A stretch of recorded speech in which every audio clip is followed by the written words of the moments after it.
Hello and welcome to Cartoonist Kayfabe. My name is Jim Rugg. I'm Ed Piscor.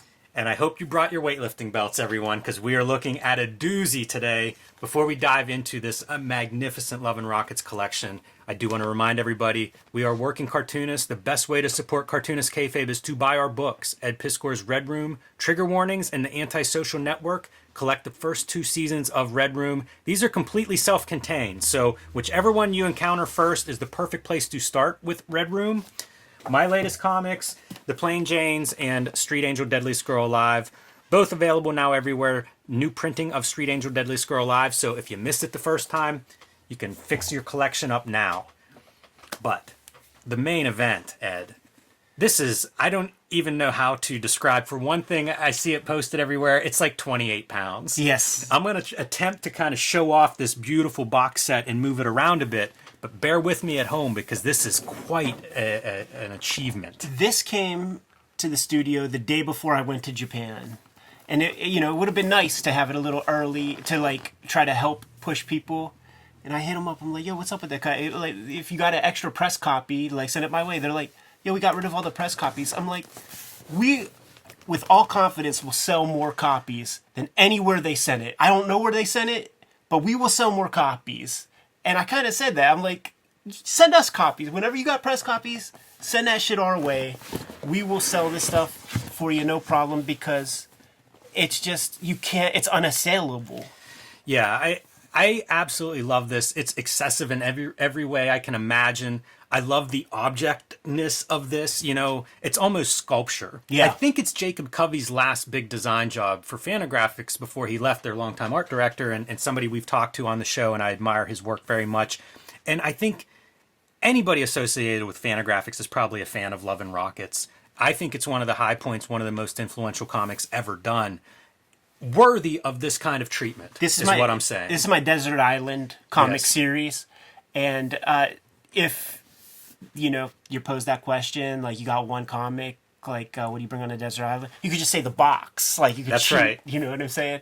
And with no fuss or muss, man, like each of these hardcovers is capturing, a chunk of the first 50 issues of Volume 1 of Love and Rockets. And then there's that one other real sexy Yes. book at the end that collects like a bunch of like press and ephemera. We're going to dive into that. I did want to just call out this super zoom and the logo. A Todd Klein logo, I believe. That's true. Was the designer of this. So, I mean, I think of this as comics royalty, and we're going to look at a couple of volumes just to kind of demonstrate the way they end up collecting this and the way they put it together, because I think it's very well done. All right, so I'm going to show off just the kind of the layout of one of these books. They collect, about 5 issues or so per volume. That may range from issue to issue depending on the length of size, because these first couple issues are 64 pages. So as you get further in, I guess you'll get a few more issues per volume. It's a black and white comic for the most part, but they have these nice color inserts. So whenever they're reproducing the covers, it's even on glossy stock. Yeah, it's super important. And they opted to go for the like the comics experimental, like first printing versions of each of the covers with all the same kind of color separations. In the logo from that first run. Yeah. So like it looks different, than like the later recolorings when it's like Fantagraphics proper and things like that. But I did take a look at issue 13, I think it is, that if you have the first printing, has the Dan Clowes-Wood Llewellyn strip in it, and that is axed. So if you get the second printing of Love and Rockets 13, it's axed in there as well. So that piece is not included, which Yeah, that's mileage may unfortunate, vary. but that's not a bad thing. This cover's one of my favorites too. that's the one that you Really just know great Jamie Hewlett is like, you know what, man, I think I'm gonna make some comics. Taking some notes on that one. Yeah, definitely a fan.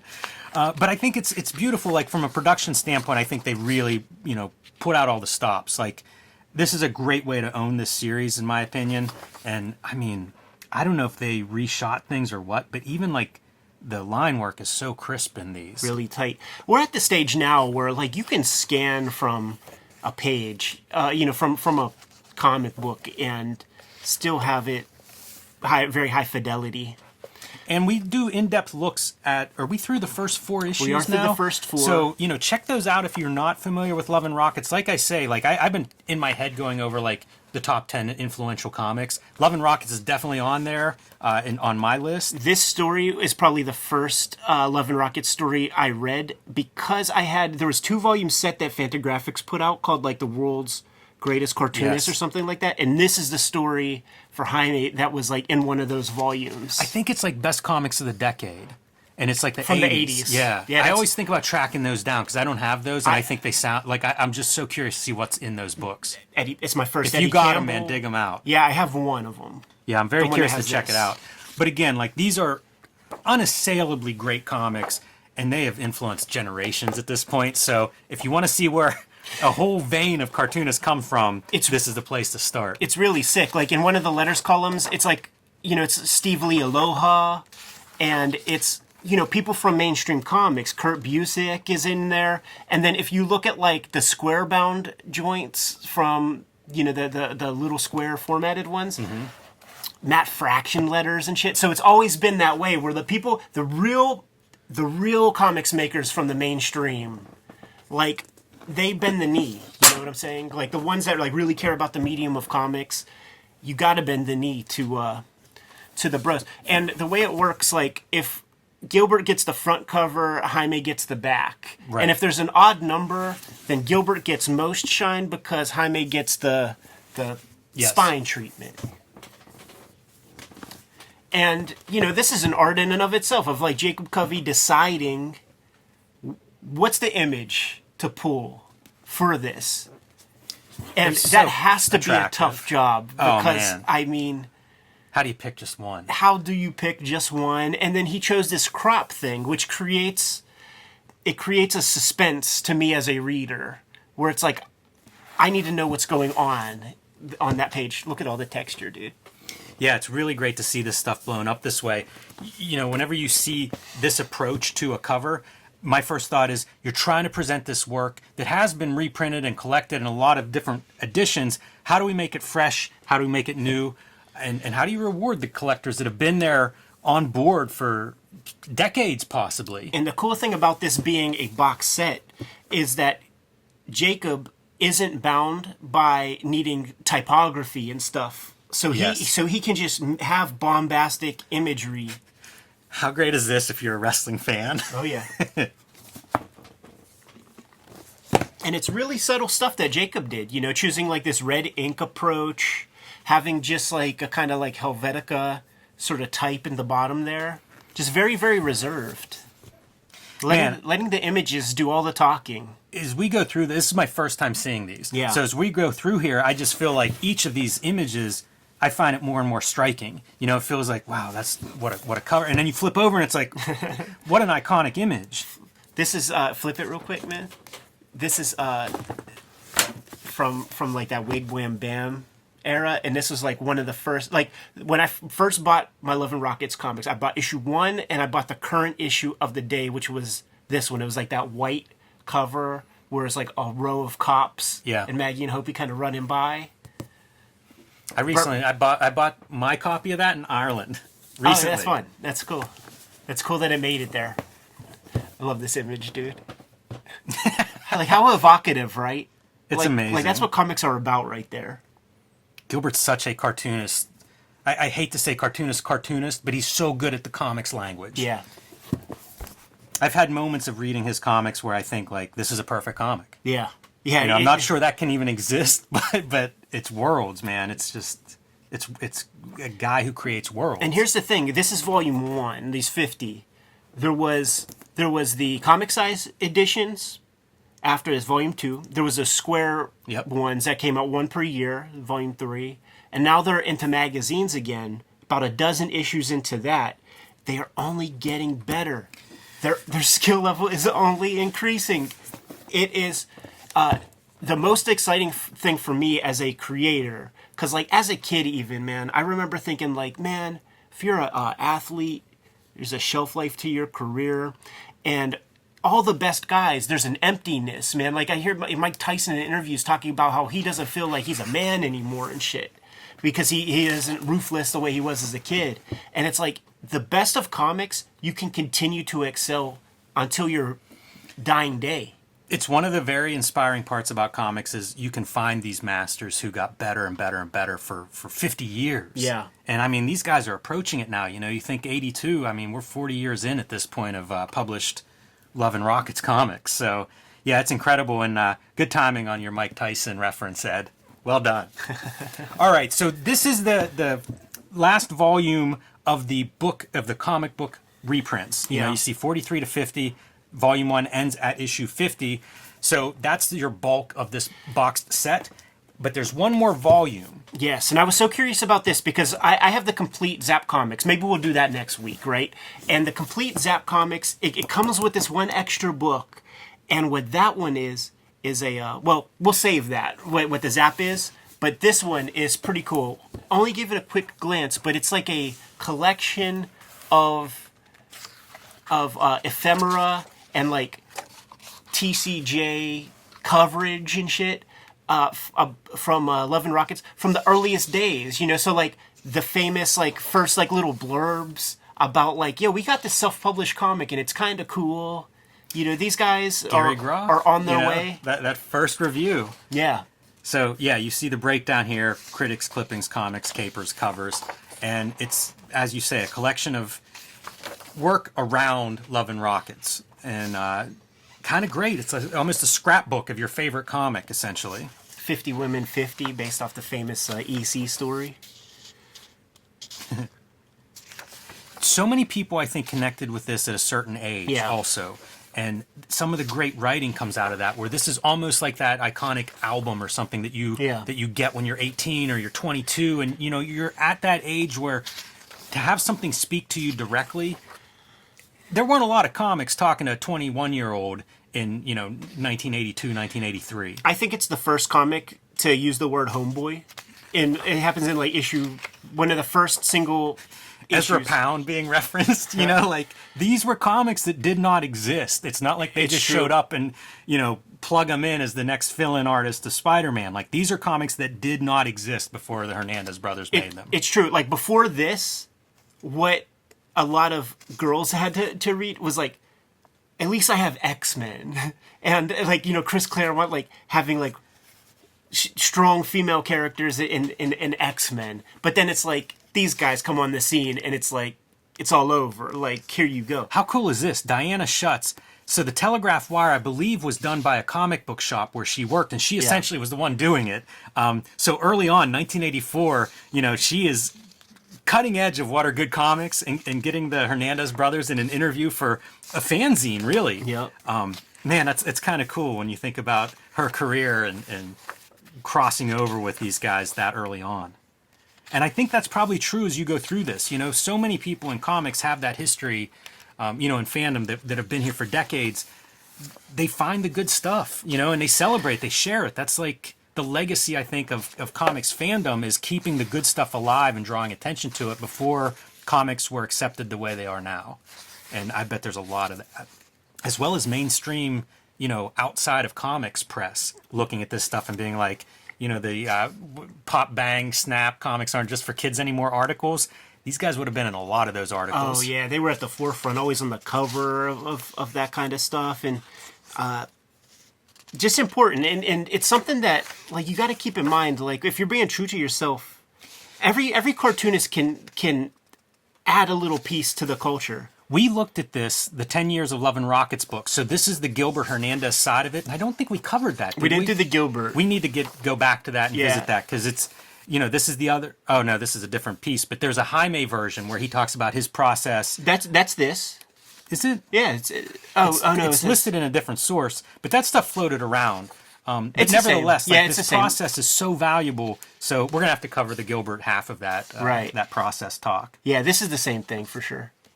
And, you know, watching at home, like, you can go find our Jaime coverage of this process talk. I think we have 11 Rockets playlist, and if not, there is one now. Yes. Dave Gibbons weighing in. Amazing.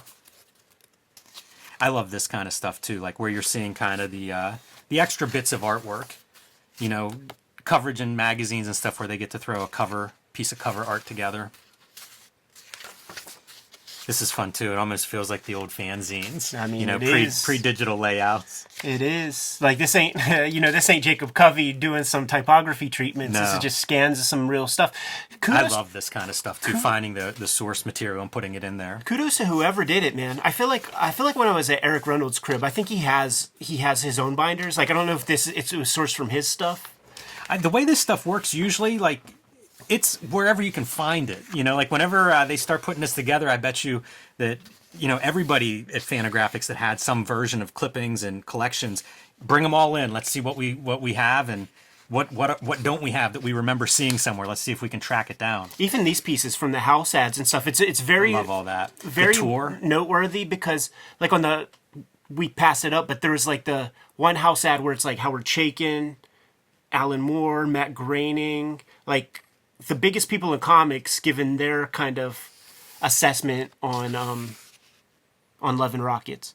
I'm looking for a Pittsburgh stop on this 10th year anniversary. And I don't see it listed there. That hurts my feelings. Because they stayed at Bill's crib. Yeah, they definitely had come through Pittsburgh, you know, early on. Like, we've got good tastemakers in Pittsburgh, too, that identified this stuff. It's interesting, Bill from Copacetic Comics is where I'll buy a lot of my back issues, and they're often customers that he sold these to in the 80s that now, you know, for whatever reason, as they sell their collection, they're selling them back to Bill. Yeah. So you're getting Love and Rockets coming back through there as like second, third generation. Yeah, in the 90s, man, I put together the whole collection from Phantom of the Attic, but all of their coffers was just Bill's. Because for that very small period of time, he was like, you know what, fuck this McFarlane, Rob Liefeld bullshit. I'm not going to have a comic store anymore. If this is what comics is, I quit. And then he sold his whole stock to Phantom of the Attic, and then like a couple years later, Copacetic Comics comes out, and he's like, you know what, I'm back. And I'm not even going to get a diamond account. I'm just going to curate a shop the way I see fit. Do you know where these must be from anthologies and things like I'm trying to think of what the anthology because I've seen this story before, but these are like odds and ends of comics that they did, I guess, that ran concurrently, you know, like you see comics 83 to 95. So things that would have appeared in other places, I suppose, getting collected here too. So very comprehensive in that aspect of what this collection is bringing. Los Bros don't mean Dos Bros, man. I saw a little Mario in there. Oh yeah, absolutely. So, quite the extensive collection here. There's some Mario illustration. Yeah, is that Brain Capers or whatever that Yes, thing's it is. called? Yep, absolutely. I picked that up, I think, from Phantom of the Attic not too long ago. Yeah, reprinting a one-shot from all the Mario stuff. the lesser known. But the older bro, the bro that got them all hyped. Now you get to see some of the collections, trade paperback collections of this. We'll often talk about like the trade paperbacks of Cerebus being a big piece of, like, I don't know, the transition to book sales and how alternative comics were coming into it. I feel like these Love and Rockets collections were another big piece of that. Like, I would see these a lot. Totally. And I never saw it in a place where it wasn't a comic store, you know what I'm saying? But I think that there was a lot of effort made to try to get these things into, like, your Walden Books and stuff. I remember Gary saying that was it Mike Gold from First Comics, like, coming to visit him and trying to put together some sort of plan to invade bookstores. And I'm sure hip bookstores were hip, you know, but like none that I was ever able to get to. I could only find this stuff in comic shops. Yeah. No matter how hard Gary and them would try, like, it wouldn't be at Walden Books at Century 3 Mall or B. Dalton's. It just wouldn't happen, man. So you see here a cover issues, yeah. gallery, but these are also reprinted on glossy stock within the context of the issue reprints in the rest of them. All the Comics Journal cover. So just an awesome collection. Look at young Gary. That's funny. Man. What an achievement. Yes, yes, yes. This is the victory lap for the bros. That first 50 issue run, you just can't touch it. You really can't. There's nobody that can operate at that level that consistently, and let alone still continue to do so to this very day. You know, and cool, like there aren't a lot of cool comics. Yeah. And I feel like it starts with those dudes. Yeah, for sure. And you can see it in that photo. But like these were legit comics. These would be the comics that people would read that didn't really read comics. It's true. Yeah. And that's how you make new readers. It is how you make new readers. That's what I'm saying. Like, we all can contribute at some level to do that. Make a baseball comic. If you fuck with baseball, like, make a baseball comic. Make a football comic. Yeah, absolutely. Why not? Yep, this is your blueprint. That's it, man. You good to go, Jimmy? I am. Kayfabers, like, follow, subscribe to the YouTube channel, hit the bell. We'll notify you when new vids are available. Jimmy, tell the people what's out there, man. I have Plain Janes and Street Angel Deadliest Girl Alive back in print after almost a year, so if you missed it the first time, finish your collection now in style. The Hulk Grand Design book should be coming out relatively soon, hopefully. I am certainly looking forward to it. Pre-order that one if you haven't already, and join me on patreon.com/JimRugg, where you can download a bunch of my out-of-print zines and mini comics. You can't disable the power of my label, man. And the same publishers of... Looks like this is part of a set, Ed. Yeah, right. Heaven forbid. The same publishers of this great Love and Rockets compilation, man, are the publishers of Red Room, The Antisocial Network, and Red Room Trigger Warnings. Murder on the Dark Web for Fun and Profit is the name of the game in the Red Room comics, and each of these trade paperbacks contains complete four complete stories, and each has about 60 to 70 pages of additional material in each volume that you can't find anywhere else. I'm working on the new round of Red Room comics at this very moment, and I'm serializing that stuff before it hits paper on my Patreon. Hit up my link tree in the description below. You can get to all of those destinations and support my books and support these videos. What else do we have out there, Jimmy? Subscribe to the Cartoonist Kayfabe newsletter at the links below this video. You can also find Cartoonist Kayfabe t-shirts, merchandise, mugs, fanny packs, all kinds of great stuff at our spread shop. That link is also below this video. Another great way to support the Cartoonist Kayfabe channel. Given those marching orders, Jimmy, we'll be on our way. Read more comics.